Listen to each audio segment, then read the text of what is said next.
Bakunzi ba David TV rero n'abakunzi b'impirimbanyi TV n'abakunzi ba David TV Ngendahimana mwese ndabasuhuje. Imana y'amahoro ibampera umugisha. Kubw'ibyo rero ikinzanye hano kuri David TV nagira ngo mbabwire ngo hari ibintu byinshi tujya duhura nabyo tugahura nabyo. Niba se ubasha kuntuka hano ndi kuri David TV, ubwo utukirwa ahatagaragara bagaceceka bangana iki? Mbabaze bavandimwe, uruhare rwa buri wese rugenda rugaragara hano. Uwuriwe bigaragarira hano, uko wigira kose bigaragarira hano. Ntabwo nje gupfobya jenoside yakorewe abatutsi, nta n'uwo nje gutuka, ariko ntago imbwa ndi imbeba. Ibyo mubimenye. Batese kubera iki? Niba umuntu yicara akavuga ibyabaye mu gihugu, undi akabibona ukundi, undi akaza akavuga ngo ceceka ngo hatagira ngo ababyumva, cyangwa ceceka ngo utibutsa ngo ibyabaye, ntabwo ari ngiye wazanye ibibazo mu Rwanda. Cyo ni kimwe mubyibuke neza. Umuntu bita Kabarebe, niba ijya avuga abantu bakavuga ati David ugira byinshi. Umuntu bita Kabarebe ubwe yaravuze ngo bashyizeho ikimashini kirimbura umuntu uwo ari we wese. Murabizi neza abantu benshi bamaze kwicwa na FPR bangana iki? Abahutu barimo bangana iki? Abatutsi barimo bangana iki? Abavugwa bangana iki? Abatavugwa bangana iki? Ibyo byose sinjye wabizanye. Tujye tubwizanye ukuri, tureke kubeshya. Uwazanye abahutu ntabwo ari njye wamubwiye ngo abazane. Uwazanye abatutsi sinjye wamubwiye ngo azane abatutsi. Uwazanye abahutu sinjye wamubwiye ngo azane abahutu. N'uwazanye abatwa ntabwo ari njye wamubwiye ngo azane abatwa. Yewe hari n'ubundi bwoko njya numva buvugwa. Hari ubundi bwoko njya numva buvugwa. Niba hariho amoko, mukaba mwarashoye amoko, mwarangiza mugashyira hariya amoko mukaba ari muri kumarana, David ujya hariya ukajya kumvuga ushaka kugera kuki? Ujya hariya ukajya kuntuka ushaka kugera kuki? Ujya hariya ukambwira nabi ushaka kugera kuki? Iyo bibajije so na nyoko wabize cyangwa ukabibaza ababikuzaniye, urajya hariya ukantuka kubera iki? Urantuka kubera iki? Niba muri abajura reka mvuge kuri umujura. Nuba ngiye kubasambanyi ubwo nzavuga n'aba twasambanye. Hari ibindi uzagira ibyago ntituzabe twarasambanye ntakuvuga, kuko ninkuvuga nzavuga ibyawe byose. Sibyo? Iyo FPR itanyiba, David ntiwari kumbona hano kuri David TV. David ntiwari kumbona ku Mpirimbanyi TV. David ntiwari kumbona kuri Ngendahimana David TV. Reka wari kunkura hese. Kuba navuga uti dore FPR gutya na gutya uragashyirwa iyo ushyirwa. Nari kuba uwa mbere wo kuyihamya ko ari nzima. None mbaye uwa mbere wo kuyivuga ibyo yankoreye. Nimvuga ibyo yankoreye uzabikuraho gute? Reka tubwizanye kuri, reka tureke kubeshya. FPR yateye mu gihugu cy'u Rwanda muri 90 ku itariki ya mbere ukwezi kwa 10. Ubwo ndagira ngo nibutse abantu bafite imyaka hejuru ya 40. Ubwo no kuvuga mu myaka 40 kugeza mu myaka 45. Abo bantu bazi ukuntu FPR yateye mu gihugu. Uwo mbeshyera ajye hariya. Icyakora bibwiye umwana wavutse mu nyuma ya 94. Ibyo bimubwiye reka yamenye ari ibikiri kumubwira. Ntabyo yamenye. Ni nkuko nanjye wakicara ukambwira ngo muri 59 habaye ibi. Waba umbeshye kuko ugiye kumbwira ibyo ngibyo waba uri kumbeshya, ahubwo wambwira ibyabaye muri 90 kugeza uyu munsi muri 2022. Ku buryo turi no kwegera 2023. Ibyo nibyo wambwira. Tukajya hariya nkakunyomoza. Sibyo? Kuko ibyabaye muri 90 ku itariki ya mbere ukwezi kwa 10 n'uyu munsi ntacyo wakora ngo mbyibagirwe. sinakibagirwa ku itariki 2 ariko hasohotse itangazo rivuga ngo hapfuye umwanzi w'igihugu. Ibyo bintu ntabwo nabyibagirwa. Sinakibagirwa ku itariki ya 1 ariko u Rwanda rwatewe bakavuga ngo inkotanyi zateye igihugu ngo zinyuze Kagitumba. Ibyo bintu ntabwo nabyibagirwa. Wowe rero wishaka kuza kunjijisha ngo nurangiza umbwire uti David ceceka wivuga ibi kuko sinjye wabizanye. Sinjye wabizanye. Uwabizanye nawe arimo kubyivugira nka Kabarebe. Niba Kabarebe yicara hariya akavuga ati twebwe dutangira urugamba mu gihugu cy'u Rwanda, uwari utuyoboye yatugiye imbere akuraho inyenyeri za gisirikari cya Uganda azijugunya hakurya, ni ngewe wagenda bimuvugira. Basi u Rwanda rutangira umuborogo kuva icyo gihe kugeza n'uyu munsi. Ejo bundi abashinzwe ubutasi bwa Amerika buti dufite za maneko hano zirirwa zitubeshya z'u Rwanda, zikatubeshya bakatubeshya ibintu bidashoboka bitanabaho, birangiye bababonye plaque. Ubwo iyo mvuze kukubona plaque ni kwa kuntu ucabiranya bikarangira ikinyoma kitamaze inshuro 3. Rekada ni 2 iya gatatu kikivana ku ntebe. None uricara hariya umuntu ndabwira wa wundi ujya hariya gatuka David agatangira ati dore bizuru byacyo, aya mazuru nta ruhare wigeze ugira rwo kuyarima, nayo ngayo yawe ufite wowe witameza nta ruhare nigeze ngira rwo kukubumbabumba. Gusa icyo nzi cyo nuko muri Bibiliya havuga ngo tureme umuntu ase natwe. Uwandemye uramusuzuguye. Uvuze ibiriho rero ntabwo abacira nk'amabere, sibyo? Ibyo mwabibye nibyo muri gusarura. Ndabwira babandi bigira abatutsi, nkabwira babandi bigira abahutu, nkabwira babandi bigira abatwa. Ibyo mwabibye nibyo muri gusarura kugeza iyi saha, sibyo?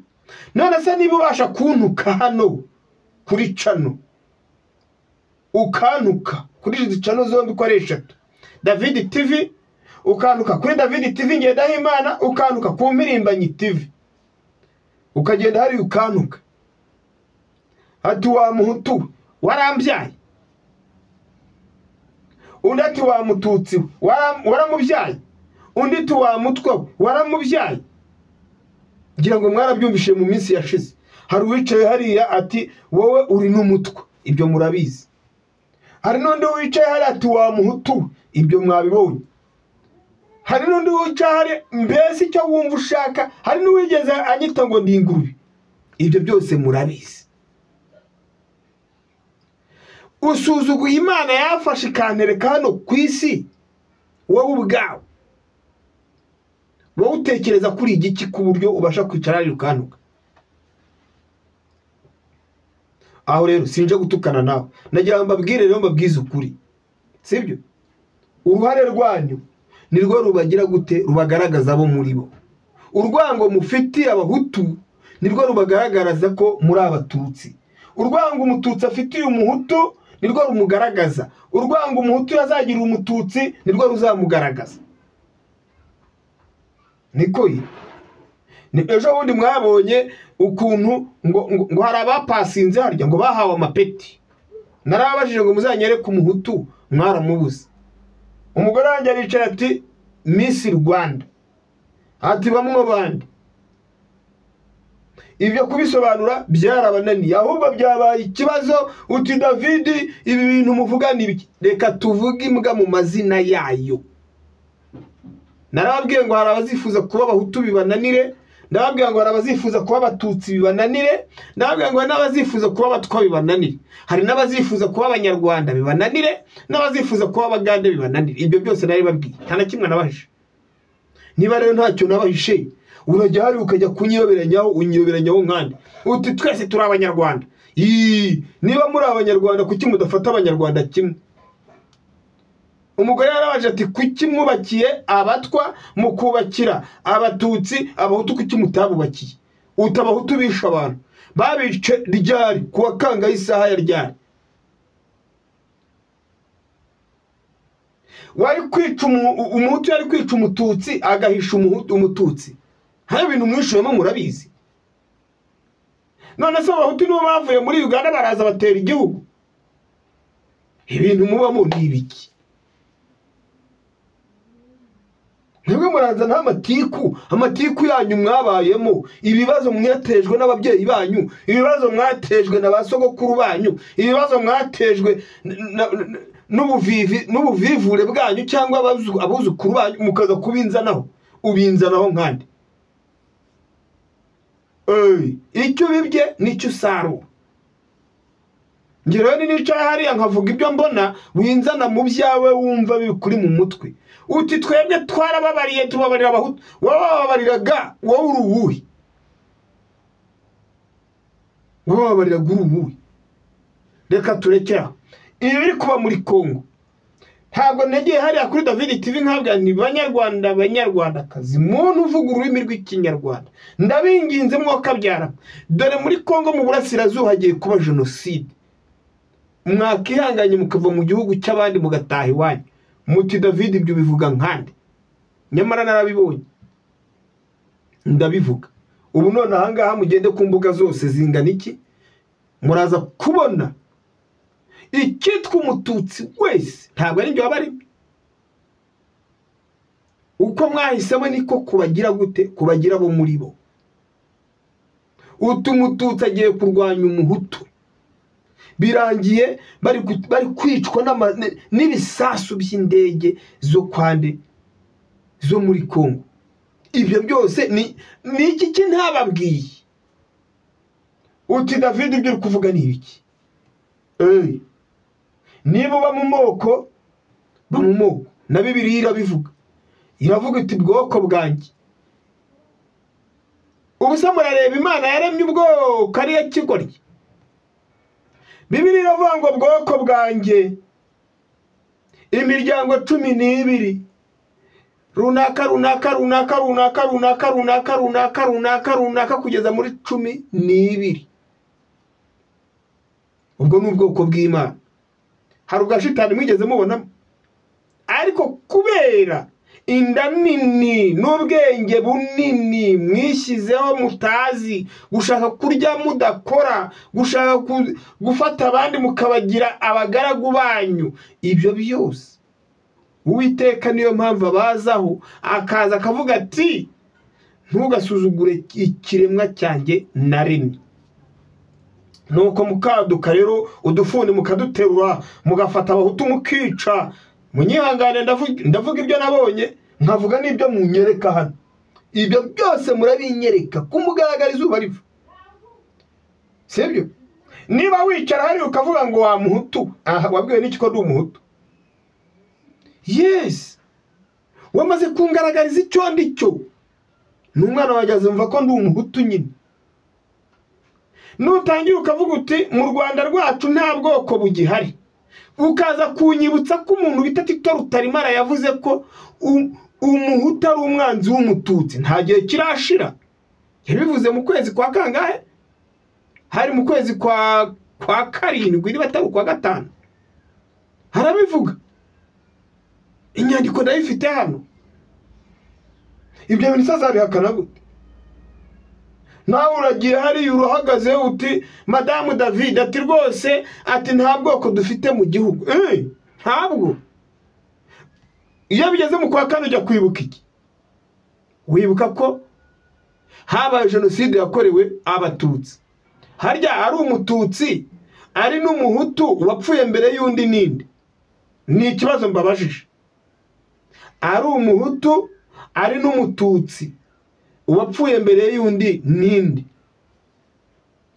none ukabuwicara ukavuga uti rwose kabisa reka twizihize ko habaye genocide yakorewe abatutsi nejo tuzakore genocide yakorewe abahutu nyamara igisubizo kiragira kirya kiti mbere yuko ibyo byose bivugwa habanjije gupfa abaturage bari zahehe za Byumba bicwa n'abatutsi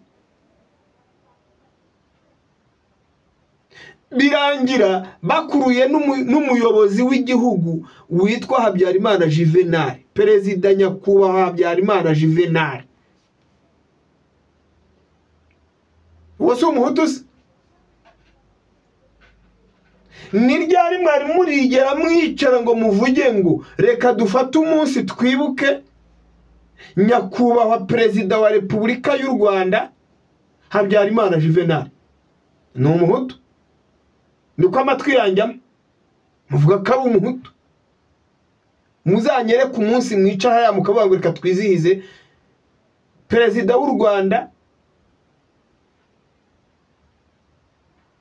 nyakubahwa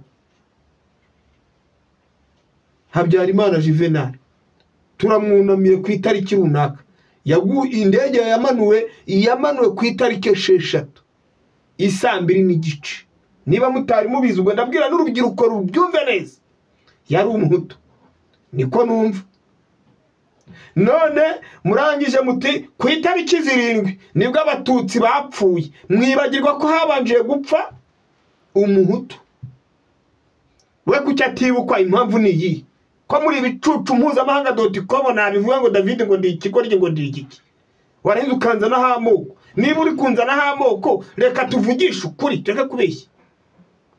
Habyarimana yishwe ku itariki 6. Intambara yateye muri 90. Hicwaga abantu ntabwo hicwaga ibicumu. Nubwo hamenekaga amasafuriya. Hicwaga abana b'abahutu. Icyo niba nkibabeshyera muzabaze Ben Mugisha azabibabwira. Abikora kimwe nkanjijimo. Muzagende mu bimubaze. Yari icavuga ukuntu bazanaga amahiri ku hehe bakazana n'imisumari. Ni umuhutu wagiye arayazana. Mwaragiye muricara murapanga neza mukajya mugendana inzembe zo kwirirwa mukeba abahutu. Ninjye wabizanye. Muragenda mutegura ibikwasi byo kuzajombagura abahutu mu bitsina. Ibyo ninjye wabizanye. Murazana imisumari yo kwirirwa mubamba abagabo. Ibyo ninjye wabizanye. Mu bushenge muri Gafunzo ntabwo nahasanze imigano mwari mwarasongoye n'amajangara mwarasize ku mihanda kugira muzabone uko mutwika abahutu. Ibyo ninjye wabizanye. Ibi byose birabagaruka warangiza ukajya kunzana mu matiku yanyu wagegeraho. Ubwo mbwira ariyumva. Nawe kandi nushaka ko nzagushyira ku mugaragaro nomero zawe nzazishyira hariya. Yes, tubwizanye kuri tureke kubeshya. Impyisi kurira umwana ikakurusha kurakara. Uri kubyumva neza?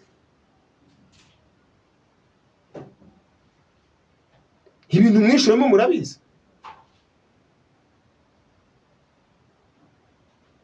Ifungwa ry'ibyitso muri za 92.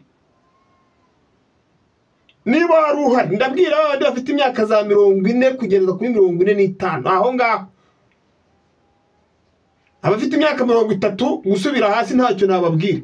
Ahubwo bajye birirwa bababeshye ngo mu mateka ngo habaye ibintu. No, nge ndavuga ibyo nabonye. Ibyo ntabonye ngagira nte nkabyibagira. Nkabireka. Mvuga ibyo nabonye kugeza itariki y'umunsi ya 11 umunsi bafunga cyuma. Ubu umuntu wakibagirwa neza ko impunzi zaguye Nyacyonga zari zivuye ibyumba. Ninde? Uwakibagirwa ko impunzi zaguye Ikibeho ziri guhunga FPR. Ninde? Waba uri kwica abahutu ukica abatutsi, waba uri umututsi uri kwicwa n'umuhutu ugahunga ukagenda ukajya muri Kongo. Ibintu mwishoyemo nibiki? None kuki bagendanaga n'abahutu ntibabice? Ubu ntabishwe bavuga ngo twebwe turi abatutsi bakicirwa iyo ngiyo. Ntabo. Ubuhamya mwese murabufite. Muze kubumba kuri David TV, mubume ku Mpirimbanyi TV, mubume kuri Ngendahimana David TV. Aho hose mubuza. Abaguye muri Kongo bangana iki? Bicwaga n'abahutu? Ntabikora kimwe. Tujye mufata abantu mubagira injiji neza mu bakorope mu mitwe mugira ngo cyababa. Reka turekere ibyo. Uwari kwicwa ubu tuvugana ni bande? Bari kwicwa n'abandi. Ni bande bari kubica?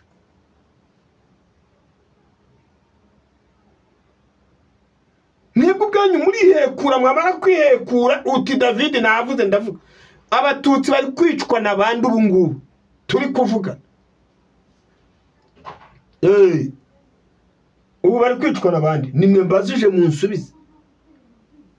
Nimbabwira ngo David ngo navuze, nimurangiza ngo dore ibizuru byacyo, nimurangiza ngo dore amaso yacyo, nimurangiza ngo dore ibyinyo byacyo, ngo ibyinyo byacyo ngo dore uko gisa, undi ati dore ko cyakushutse. Yes, niba nakushutse byose nabitewe na FPR, umuryango mubi. Icyorezo cyateye u Rwanda muri 90 ku itariki ya mbere, na n'uyu munsi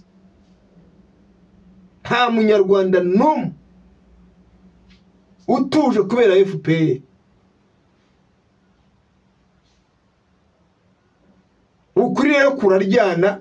Niba rero ukuri kukuriye, ihangane kukurye, kuko nujya hari ukanyandikira umbwira uti David ibi nibi kucyuri kubivuga, reka mbivuge bimve mu mutwe bisigarane wowe wabikoze. Injije gusa mukibona bizunze ibitwe bimeze nk'ibihaza gusa, ko mufite ubwenge ngo mwarize. Mwize ikisu? Niba warize kubona ko umuntu afite amazuru mabi ukagira ngo ni wewe wamuremye, ubwo wize iki? Niba warize kubona ko umuntu afite amaso mabi ukagira ngo ni wewe wamuremye, ubwo wize iki? Niba ari ibyo wize rero, wize ni zero. Njyewe icyo nize ni kimwe, nize amashuri 3 ya primaire. Niga ku bwa Habyarimana, nize ko umuntu ari nkundi. Muri Bibiliya niga itegeko rivuga ngo kunda mugenzi wawe nkuko wikunda. Nibyo nize. Niga ko ntagomba kwifuza iby'abandi. Naho mwebwe muricara muti muza tujye muri Kongo tujya gusahura iby'abandi. Iryo tegeko mwamaze kuryica. Muti nimuze twica abahutu dutwara amasambu yabo. Ibyo mwamaze kuryica. Bati ntuzifuza umugore wundi ukica umugabo ukabura mutwaye. Ibyo byose ni byo babize. Kubera inda nini yabateye mwarangiza muti uriya mubyeyi afite isambu nini, mukambura mukinduye mutishwe n'abagizi ba nabi, mwarangiza mukamutwaye isambu ye. Ibyo ni byo babize. Murangije muti ubutaka n'ubwa leta, ubutaka bw'abaturage murabutwaye, none abaturage bari kubigaranzura, abo ninjye wabibazanyemo. Mwagiye mubanza mugasobanukirwa ibyo mukora neza. Niba ari politike mwapanze mukayipanga nabi, mwahinduye mukavuga muti rwose banyarwanda twarabahemukiye, none turabasabye imbabazi. Kandi mpamvu mwashyizeho izo ministeri zanyu ngo z'ubumwe n'ubwiyunge. Mushyiraho ministeri zikabura n'icyo zimara. None se zagendeye wiki? Ntimurangiza ngo nta bwoko buri mu gihugu. Ahubwo nimutange uburenganzira buri muntu wese agendere mu bwoko bwe ari fiye. Nawe byo kwirwa mundindagiraho mu byihorere. Beko arike gusa. Ukibona bigenda gusa. Ibintu mwishemo ni ibiki? Bakunzi b'Impirimbanyi TV, abakunzi ba David TV, abakunzi ba David TV ngenda y'Imana mwese. Imana y'amahoro ibambere umugisha, kandi niba ari wo nkomerekeje ambabarire. Sinje hano nje gupfobya jenoside, sinje hano nje kugira umuntu nkomeretsa, oya. Tujye tubwizanya ukuri tureke kubishya. Nabajije nti ko mwibuka 94, abo muri 90 ko mutabibuka impamvu niyi. Icyo ni ikibazo cya mbere. Nongere ngere ku itariki 6 z'ukwezi kwa 4 94 haguye indege ya Habyarimana yaguyemo abaperezida babiri. Sibyo? Niryari mwari murafata umunsi mukavuga ngo reka twibuke indege ya Habyarimana banuwe ku itariki 6, ahubwo ko mwibuka jenoside yakorewe abatutsi ku itariki 7. Ariko mwabaye muti ibyo ndabibabajije namwe muzansubize. Mugira amahoro, Imana y'amahoro ibambere umugisha, naho unuka wese. Ni ikigo ry'Impuzamahanga.com. Bye. Murakoze cyane.